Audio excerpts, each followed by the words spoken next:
gostaria de orar novamente. Senhor Deus, nós te louvamos porque o Senhor tem mantido as portas da tua igreja abertas, Senhor. Nós te louvamos porque a tua palavra tem sido falada em tempo, fora de tempo, porque a tua palavra tem sido pregada, Senhor, nessa igreja. Que agora o Senhor abra o nosso entendimento, que o Senhor tire qualquer obstáculo para que a palavra penetre diretamente no nosso entendimento e continue a nos transformar em nome de Jesus. Amém, Senhor. Hoje eu queria falar com vocês sobre o tema Transformando Desafios em Vitórias. Antes de ler o texto bíblico, que se encontra em Samuel 7, capítulo 7, versículo 3 até o 14, eu queria fazer uma pergunta para vocês. Alguns aqui ainda têm aquele calendário de folhinha? Quem tem? A minha esposa tem. Aquele calendário de folhinha que põe na geladeira, na porta da cozinha, né? Que muitos nem sabem o que é, que hoje em dia é só celular, computador, mas existe, em brechó você encontra, tá? E se você perguntar para muitos o ano de 2020, você vai ver o pessoal fazendo uma cara feia. Você vai ver muitos querendo rasgar aquilo ali. E de verdade esse ano foi um ano para ser riscado, para ser tirado das nossas vidas. Porque mesmo que Deus nos tenha protegido, ele foi um desastre. A verdade é essa. Quanto estresse a gente não passou em abril? Alguém lembra disso? Março. Igrejas fechando as portas. A gente nunca viu isso. Hoje, esse domingo, tem muitas igrejas batistas fechadas. Se disseminou medo por todo quanto canto. Antes se falava para a criança, a cuca vai pegar. Alguém lembra disso?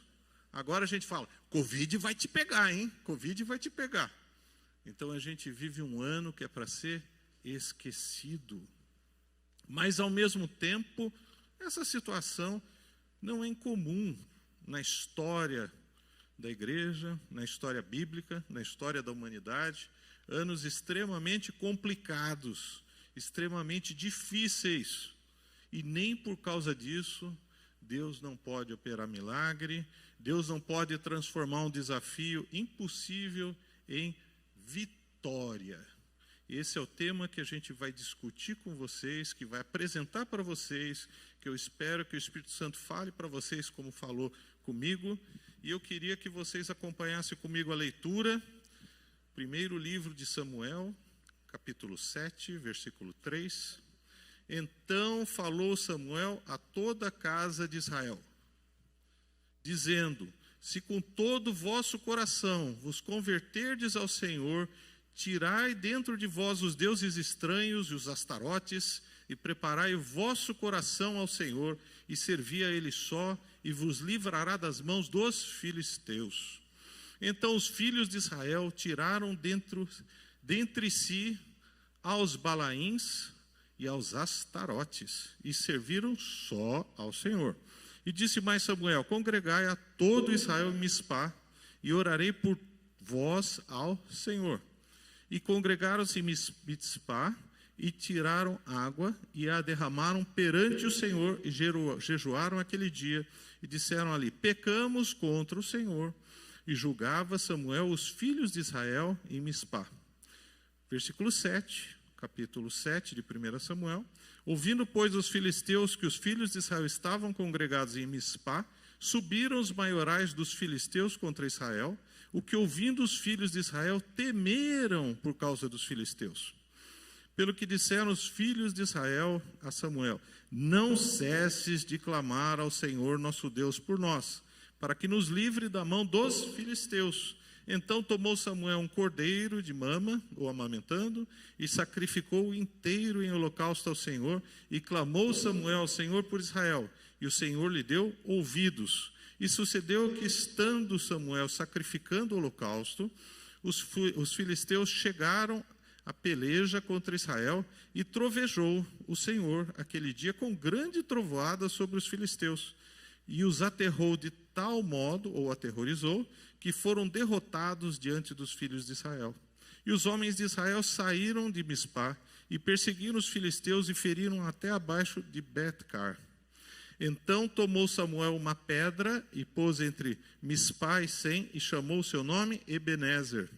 E disse: até aqui nos ajudou o Senhor. Assim os filisteus foram abatidos, nunca mais vieram aos termos de Israel, ou fronteiras de Israel, porquanto foi a mão do Senhor contra os filisteus todos os dias de Samuel. E o versículo 14, e as cidades que os filisteus tinham tomado a Israel foram restituídas a Israel, desde Ecrom até Gade, e até os termos Israel arrebatou dos filisteus, e houve paz entre Israel e entre os amorreus. Isso é o que a gente chama de uma narrativa histórica. É uma história, a gente lê, é fácil de entender, e os arqueologistas usam as fontes bíblicas, inclusive, toda vez que tem uma narrativa histórica, porque os próprios arqueologistas consideram como verdade. E ela fala dos famosos filisteus. Os famosos filisteus foram a maior crise que existiu para o povo de Israel. Eles ficaram 40 anos perturbando a vida de Israel. E eles tinham algumas características que eu vou apresentar para vocês entenderem. Primeiro, eles não eram da região, eles eram completamente diferentes. Os arqueologistas, e bate com a Escritura, falam que eles chegaram aproximadamente na mesma época que Israel entrou em Canaã. E de onde eles vieram? Eles vieram de Creta. Já tem até estudo genético sobre isso. Eles eram um povo que era navegante, um povo guerreiro, e eles faziam muito comércio. Eles eram grandes comerciantes. Eles chegam no século XII junto com Israel, eles ficam no litoral sul de Israel, eles fundam 5 cidades-estado, no que hoje é o Israel chamada faixa de Gaza. Às vezes vocês veem no jornal, faixa de Gaza, faixa de Gaza. Nessa região eles ficavam, e eles tinham uma característica diferente. Eles pegaram que hoje os alunos não estudam mais história, né? Acabou a história e a gente perde muita coisa. Eles chegaram na transição da idade do bronze para a idade do ferro. O que é isso? Não sei nem o que é ferro mais, né? Não seria que é bronze. Quando eles começaram a desenvolver a metalurgia do ferro. E era uma diferença muito grande as armas feitas de bronze e as armas feitas de ferro. Os judeus saíram do Egito na idade do bronze. Eles aprenderam a fazer armas de bronze. Eles forravam a madeira, forravam os utensílios, criavam os utensílios de guerra com bronze. Enquanto que os nossos amigos filisteus, que vinham da ilha de Creta, eles tinham armas de ferro. Então você imagina alguém com espingarda de chumbinho e outro com metralhadora. Essa seria a distinção. Então, eles eram guerreiros por natureza, eles tinham exército, a Escritura inclusive fala disso no próprio livro de 1 Samuel, eles eram grandes comerciantes e eles eram dominadores. Esse pessoal ficou habitando em Israel do século 12 a.C. até o século 6 a.C. Ficaram 600 anos. E aqui a gente tem uma crise antes do capítulo 7. Os filisteus estavam dominando com mão de ferro, literalmente, e dominaram por 40 anos. Você imagina ser dominado 40 anos por um povo? A gente às vezes ouve falar que foi dominado, vamos ver, dá 8 mais 12, 22 anos por um partido político. Imagina ser dominado 40 anos por tirano. E o que o tirano fazia? A primeira coisa que o tirano faz é criar imposto. E tudo que começa com I é ruim, não é isso? Então, nessa época, os textos bíblicos falam que os filisteus tinham criado ICMS, IR, ISS. Eu não sei o que são esses impostos. Espera que vai vir PVA para vocês. Espera que vai vir PTU. Olha, cada palavrão, né? Você nem pode ficar falando disso.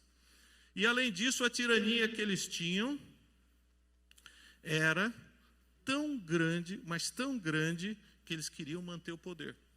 E uma das coisas que o tirano faz é proibir. Eu proíbo que faça aquilo. Isso é típico de tirania. Em 1 Samuel 13, 20, fala que eles proibiram que os artífices de Israel fizessem instrumento de ferro para a agricultura. Não podia ter, só era feito na faixa de Gaza, porque aí eles dominavam, cobravam caro por isso e impediam que o exército se armasse.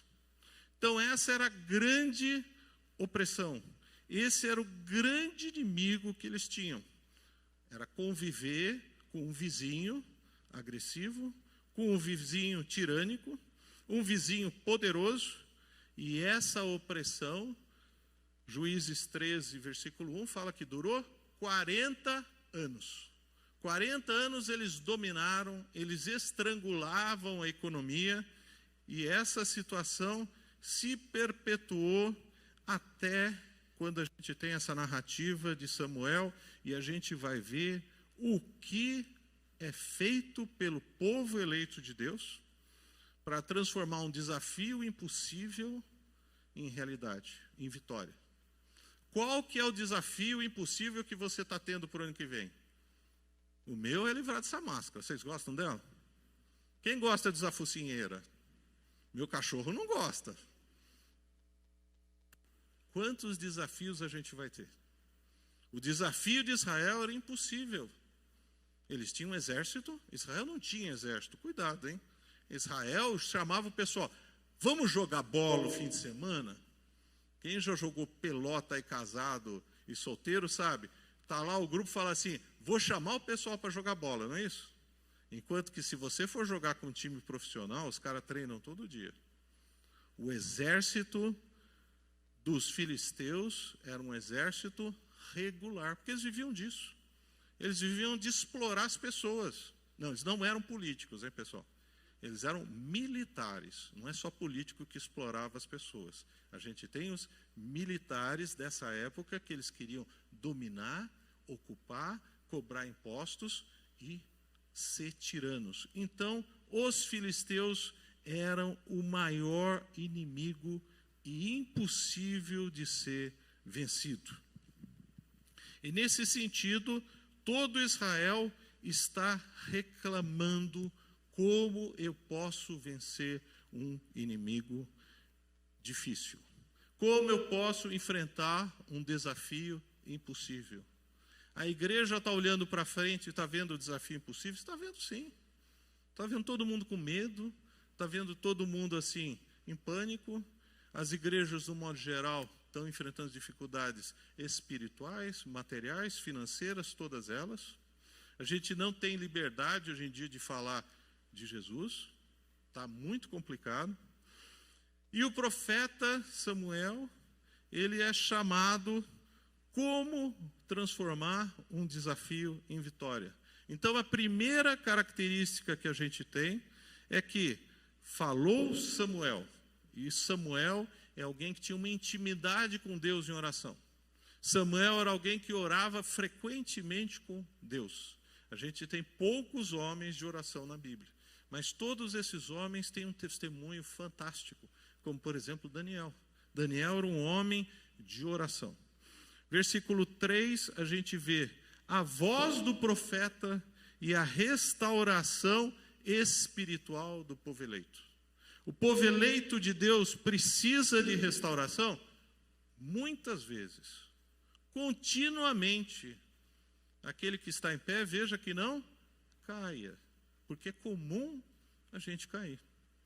1 Samuel 7, 3 e 4, nós temos a voz do profeta e a restauração espiritual, ou que a gente falaria em termos assim mais no evangeliquez, né? Reavivamento. Algumas vezes a igreja precisa de ser reavivada, precisa ser cutucada. A voz do profeta e o reavivamento espiritual, ou restauração espiritual, ou a volta ao primeiro amor, como se fala no Novo Testamento, fala assim, então falou Samuel a toda a casa de Israel. A mensagem dele foi universal para o povo eleito, dizendo, se com todo o vosso coração vos converterdes ao Senhor. Cuidado, porque converter ao Senhor muitas vezes significa alguém que é do Senhor e está desviando para a esquerda. Volta para o caminho correto. Tirai dentre vós os deuses estranhos e os astarotes, e preparai o vosso coração ao Senhor, e servi a Ele só. O cristão pode servir a deuses estranhos? Pode, e muito. Quanto ensino estranho a gente não tem entrando por aí? Quanta coisa esquisita que a gente não vê. As pessoas muitas vezes se apresentam como ministros do Evangelho. É uma contaminação. Ah, mas a Escritura fala isso? Fala. Paulo fala em Romanos 12:2, não sede conformados com esse mundo. E a gente tem a ideia de conformação. Ah, não fica somente pensando no que o mundo fala. Não é isso. Não tome o formato.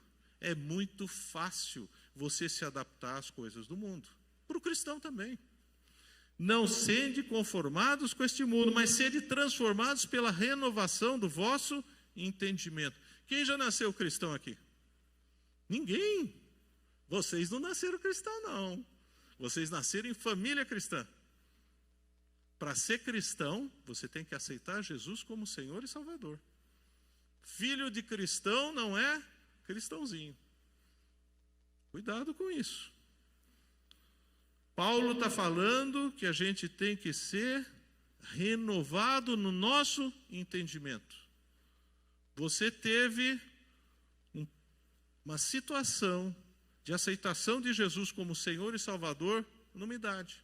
E o seu passado? Você não aprendeu um monte de coisa? Você não vive numa sociedade? Ah, não, mas eu não. Então eu vou falar só uma coisa. Qual que é a primeira gíria que a gente fala quando alguma coisa dá errada? Nossa! Não é isso? De onde que vem isso? Vem do catolicismo. Ah, isso é pecado? Não, não é. Isso faz parte da nossa cultura. O cristão tem que passar por um processo de renovação. Os judeus da época que Samuel está falando estavam extremamente contaminados pela religiosidade pagã que existia. Eles tinham santinhos, os astarotes são santinhos. Deuses estranhos, eles acreditavam em umas coisas que não tinham nada a ver com a Escritura. Como alguns cristãos até têm esse problema. Para que experimentais qual seja a boa, agradável e perfeita vontade de Deus. Romanos 12:2. O cristão não deve se tomar o formato do mundo. A igreja da época, o Israel de Deus, o povo eleito de Deus, estava se conformando com toda uma religiosidade que estava lá. Influenciada até por quem? Pelos tiranos.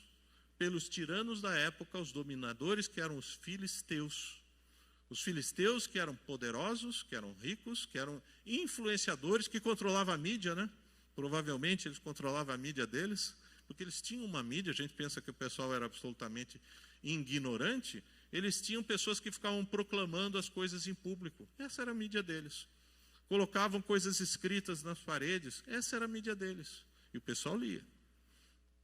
Em Efésios 4:14, Paulo também escrevendo para uma outra igreja completamente diferente, para que não sejamos mais meninos inconstantes. Meninos de quê? Na fé. Ele está escrevendo para quem? Para a igreja, para o povo de Deus. Levados em roda por todo vento de doutrina. Infelizmente, a igreja é ingênua. Quando fala alguma novidade, o pessoal pega aí, já escuta. Ué, está na Bíblia? Pelo engano dos homens que com astúcia enganam fraudulosamente. Efésios 4:12. A voz do profeta proclamando a verdade de Deus, chamando o povo para uma renovação espiritual. Ele fala que a primeira coisa que tem que fazer é voltar, converter o caminho, tirar dentro da comunidade os deuses estranhos e os astarotes, preparando o seu coração para que Deus trabalhe. E chama toda essa comunidade para servir somente a Ele. E fala, e Ele vos livrará da mão dos filisteus. 1 Samuel 7:3. Desafio facinho? Desafio impossível. Vencer os filisteus? Impossível. Como é que vai ser o ano de 2021? Impossível. Vai ser a mesma tranqueira que foi esse ano. Mas a gente pode vencer esse desafio? Pode. Você imagina 40 anos de opressão que eles tinham. Imagina eles olharem para os filisteus e falarem, não tem jeito. Mas esse povo faz o quê? Versículo 4, então os filhos de Israel tiraram dentre si aos Balaíns e aos Astarotes e serviram ao Senhor. Então o primeiro ponto que tem, se a igreja de Deus, se você quer vencer, se você quer transformar um desafio em vitória no ano que vem, você tem que renunciar às coisas que não são de Deus e servir somente a Deus. Aí Deus vai operar o impossível. É isso que esse texto está falando.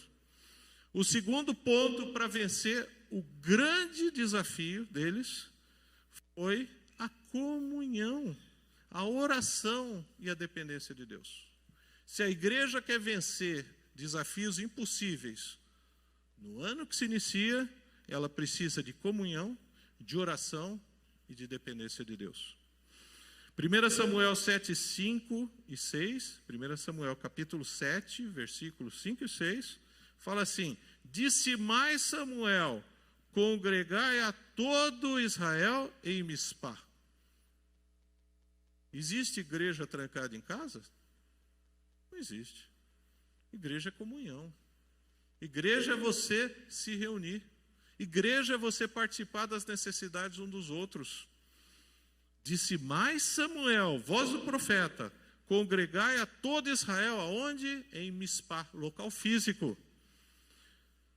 E orarei por vós ao Senhor.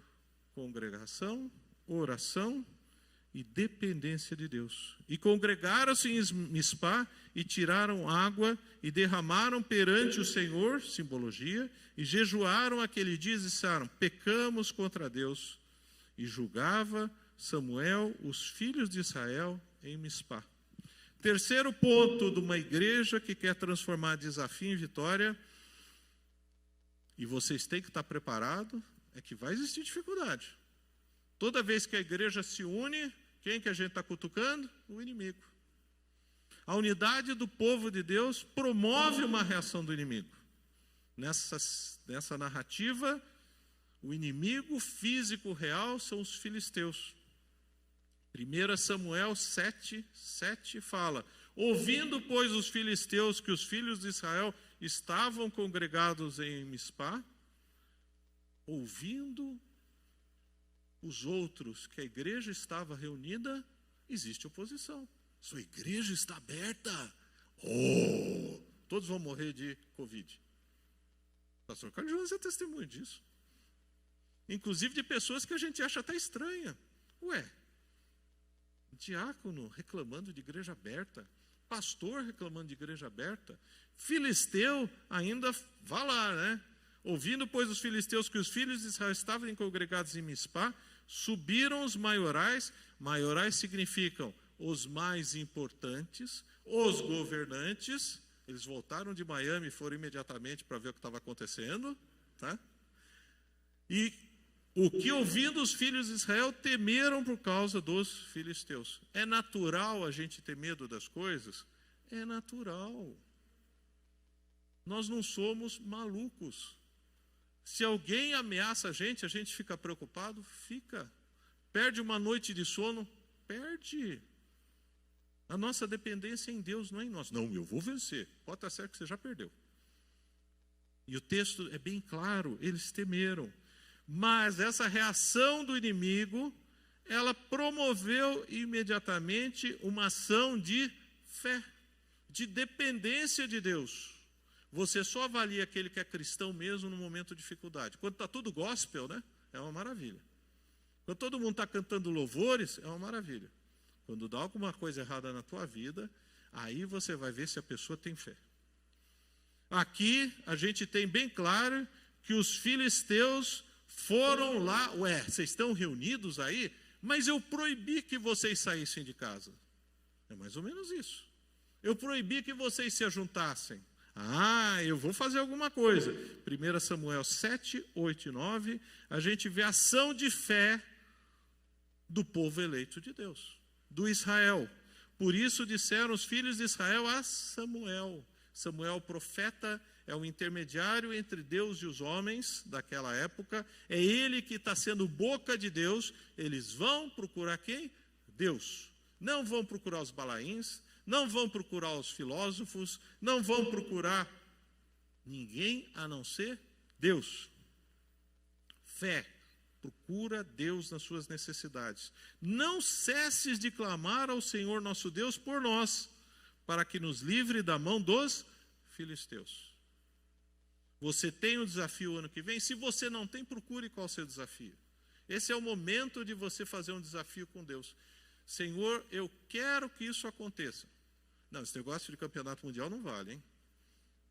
Campeonato mundial, Deus não vai ouvir, já vou adiantar. Se seu time está sem campeonato mundial, vai continuar sem campeonato mundial, porque Deus não dá bola para futebol. Ele dá coisas para mais importantes.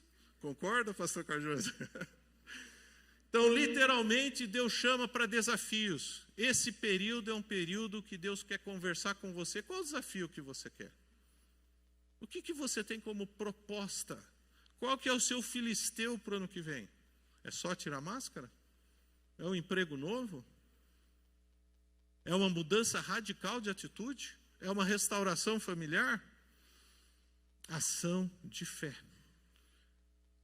Então tomou Samuel um cordeiro que amamentava ou de mama e sacrificou inteiro em holocausto ao Senhor e clamou Samuel ao Senhor por Israel e o Senhor lhes deu ouvido, escutou, atendeu.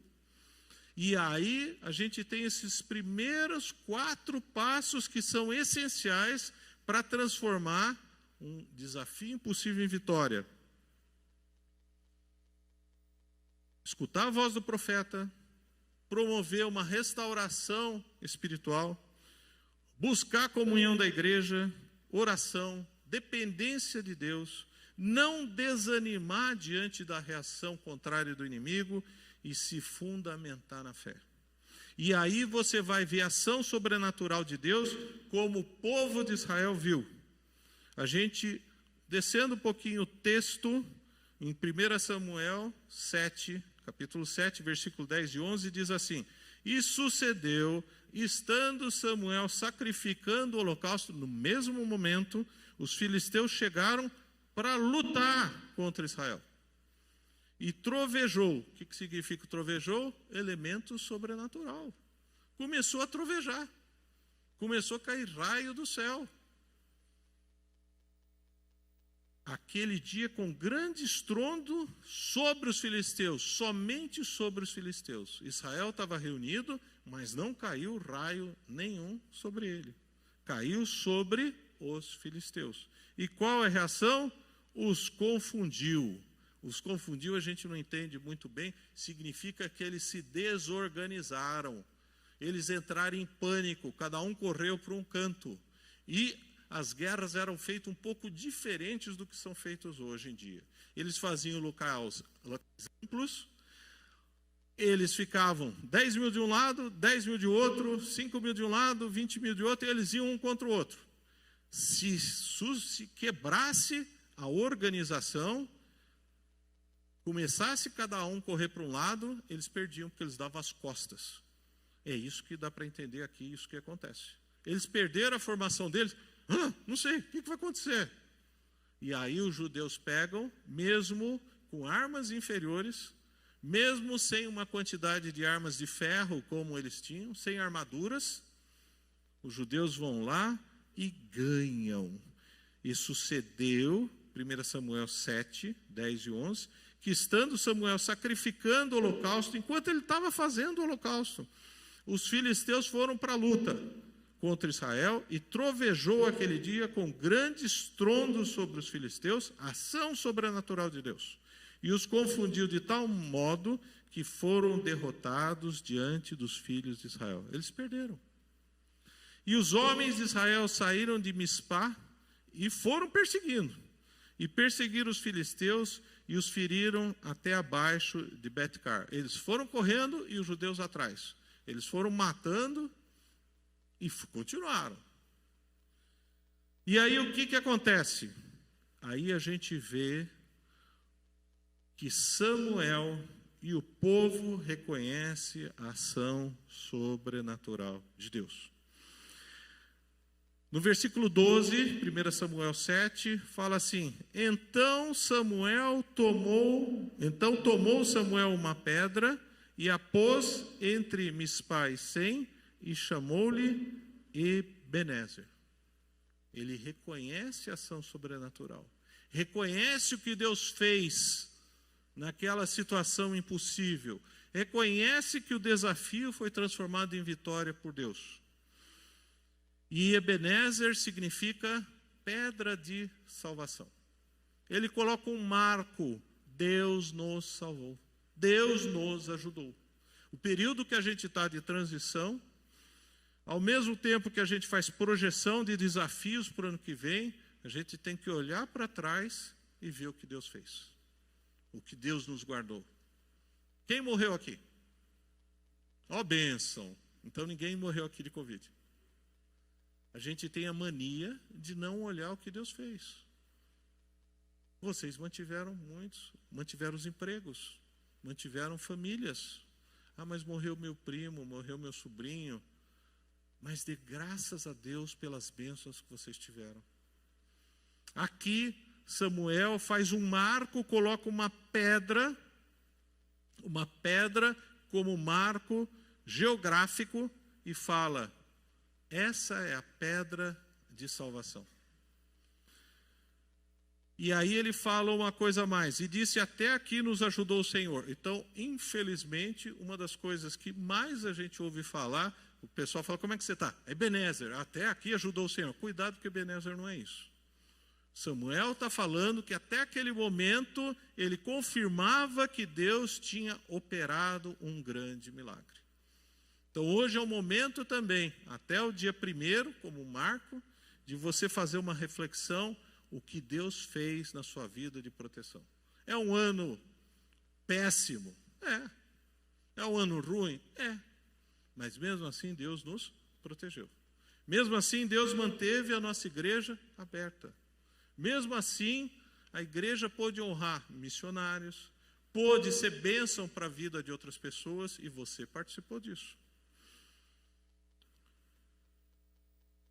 A grande transformação desse desafio que eram os filisteus em vitória é reforçada no versículo 13 e 14, falando que assim os filisteus foram abatidos e nunca mais vieram aos termos. Eles nunca mais ocuparam Israel. É isso que quer dizer, porque vão ocorrer outras batalhas contra os filisteus ainda, tá? Porquanto foi a mão do Senhor contra os filisteus todos os dias de Samuel. E as cidades que os filisteus tinham tomado a Israel foram-lhe restituídas, porque inclusive eles ocuparam cidades. Eles se sentiram tão à vontade de oprimir Israel, que eles ocuparam mesmo, montaram prefeitura deles, montaram governante deles, colocaram soldados deles naquelas cidades, territorialmente, além da faixa de Gaza que eles ocupavam e continuaram ocupando. As cidades que os filisteus tinham tomado a Israel foram restituídas para Israel, desde Ecrom até Gate, e até os seus termos Israel arrebatou das mãos dos filisteus, e por causa disso houve paz entre Israel e entre os amorreus, que era outro povo que estava lá, que ia junto. Se os filisteus aprontassem, ele aprontava junto, tá? Porque sempre tem os aproveitadores que vão lá e fazem a festa. Eu queria concluir com vocês que vocês vão ter desafios esse ano. Se não tem, procure-os, porque você não está enxergando perspectiva. Se você não está vendo a mão de Deus nesse ano, não estranhe, porque isso é uma característica nossa. Se vocês olharem o Novo Testamento, procurarem, na estrada de Maús tinham 2 discípulos reclamando da vida. Porque Jesus morreu, porque Jesus está aqui, porque não deu nada certo, porque não sei o quê, porque perdi o campeonato, porque blá blá, etc, etc. E quem estava com eles era o Jesus ressurreto. Então esse ano todo que vocês tiveram muito difícil, para mim foi difícil, acho difícil para alguém que não tenha sido, tenha certeza que Deus estava lá. Então, a primeira coisa, a gente tem que olhar para trás e dar glória a Deus por ter nos protegido em todos os seus aspectos. 2 Crônicas 7,14, que é um versículo muito conhecido. Se não é conhecido, por favor, guarde na sua coleção. Fala, e se o meu povo, nós somos povo de Deus? Somos, que se chama pelo meu nome, se humilhar e orar. A oração implica em humilhação? Implica. Porque significa que eu preciso de Deus na minha vida. Significa que eu não consigo resolver minhas coisas. Porque as coisas que você resolve, você não dá bola. Tá? Você pede para Deus respirar. Você nem pensa nisso. Você, já estou respirando. Você pede para Deus ter fome. A não ser quem está doente, tem aquele negócio chamado anorexia nervosa, né? Mas do modo geral a gente não pede. Então, a oração implica em você identificar a necessidade de Deus. E se o meu povo que se chama pelo meu nome, nós somos cristãos. Nós somos seguidores de Cristo. Nós somos os do caminho de Deus. Se humilhar e orar e buscar a minha face e se converter dos seus maus caminhos. Você tem mau caminho? Eu tenho. Não vou falar quais são. Mas todos nós temos. Se você não tiver, pode estar certo que você vai ser abduzido. Deus vai te levar, porque a gente tem os exemplos bíblicos disso, né? Deus vai te tirar, você não precisa ficar aqui. Tá? O termo de arrebatado mudou para abduzido, hein? Então não estranhe, tá? Para entenderem, tá? Porque o pessoal coloca muito adesivo. Esse carro, se o não sei o que, é porque eu fui abduzido. Aí a pessoa fala assim, eu não sei o que é isso, o que é isso? Porque isso é o evangeliquez arcaico, né? Agora tem evangeliquez moderno. Então alguns têm que mudar para falar abduzido, tá? Então eu ouvirei dos céus e perdoarei os seus pecados e sararei a sua terra. Nós precisamos que a nossa terra seja sarada? E como? A nossa terra está muito doente. A nossa igreja está doente como instituição? Está. Nossa igreja, teve uma live que eu participei, eu fiquei até com medo de falar, né? Mas como o outro falou a mesma coisa, eu falei junto. A igreja cristã no Brasil está acovardada. Ninguém vai pular do pináculo, por favor, não é isso. Ninguém vai lá e pular que Deus me liberte, que me acompanhe, isso é bobagem. Mas a igreja está muito passiva diante de tanta coisa que está acontecendo. A igreja parou de falar do conforto de Deus. Parou de falar que Deus faz uma transformação de um desafio impossível em vitória. João 16, 33, tenho-vos dito isto, para que em mim tenhais paz. Hoje as pessoas estão precisando de paz. Hoje as pessoas estão trancadas em casa com medo de respirar, com medo de sair, com medo de conversar com as pessoas. No mundo tereis aflições. Nós estamos tendo aflições, eu não esperava por isso daí. Se alguém esperava uma confusão desse grau, eu não esperava. Mas tem de bom ânimo, porque eu venci o mundo. Jesus venceu o mundo. E eu queria terminar com o último versículo. Lembra que Samuel colocou uma pedra na região, como um monumento, como um marco, que chama-se Ebenezer. Que chama-se, essa é a pedra de salvação. Essa é a pedra de auxílio. Essa é a pedra de ajuda. Atos 4:11. Ele é a pedra que foi rejeitada por vós, os edificadores. Quem foi o edificador do cristianismo? Os judeus. Eles rejeitaram o Messias. Ele é a pedra, a qual foi posta por cabeça de esquina. Cabeça de esquina é alicerce. Ele é alicerce do povo de Deus. E termina em nenhum, versículo 12, em nenhum outro a salvação. Hoje a grande mote, a grande frase que a gente tem é que os nossos políticos estão salvando vidas. Mentira. O único que tem o poder de salvação é Deus em Jesus Cristo. Em nenhum outro nome, em nenhum outro há salvação, porque também debaixo do céu nenhum outro nome há dado entre os homens pelo qual devamos ser salvos. Você quer salvação para o ano que vem? Se apoie em Jesus. Você quer salvação para desafios impossíveis? Busque Deus. Com essas etapas que eu falei para você. As etapas que a gente encontra nessa passagem, nessa narrativa. Ouvir a voz de Deus mediante as Escrituras, promover uma restauração espiritual, buscar a comunhão da igreja, a oração, depender de Deus, depender da fé de Deus, esperar a ação sobrenatural de Deus. Eu gostaria de terminar em oração.